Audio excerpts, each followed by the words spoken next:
ఇకపోతే అందులో పనిచేసిన నటీనటులు ప్రత్యేకంగా నాగార్జున గారి హీరో, అమల గారి హీరోయిన్ అనే సంగతి అందరికీ తెలిసిందే. మురళీమోహన్ గారు నాగార్జున గారు అన్నయ్యగా చేశారు. ఇక ఆ సినిమాలో హీరోకి ఎంత పేరు వచ్చిందో భవానీ అనే ఒక విలన్కి అంత పేరు వచ్చింది. ఆ విలనే రఘువరన్ గారు. ఆయన ఒక్కసారిగా శివ శివ శివ ఎవడురా వాడు 2 లారీల జనాల్ని తీసుకెళ్ళి నరికేసాయంటే ఆ డైలాగ్ ఇప్పటికి కూడా మాట్లాడుతూ ఉంటాం.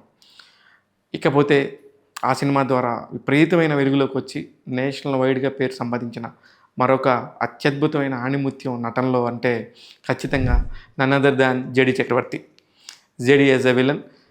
అలాగే తనికెళ్ళ భరణి గారు ఆ సినిమాకి మాటల రచయితగా పనిచేస్తూనే ఆ సినిమాలో నటించారు. అలాగే మాచిరాజు క్యారెక్టర్లో నటించిన కోట శ్రీనివాసరావు గారు.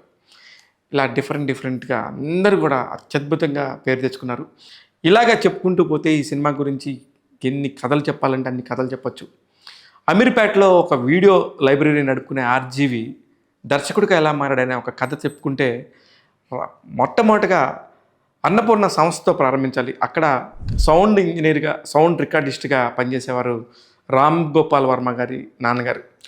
అలా ఉన్న ఒక పరిచయంతో అప్పుడప్పుడు స్టూడియోకి వస్తా నాగార్జున గారితో, వెంకట్తోనూ ఆ పరిచయం తాలూకు ఈయన కొంచెం ఇంగ్లీష్ మాట్లాడేవాడు, చాలా పాష్గా ఉండడానికి ట్రై చేసేవాడు, అందరినీ మాయ చేయటం అనేది అప్పటి నుంచే నేర్చుకున్నాడు.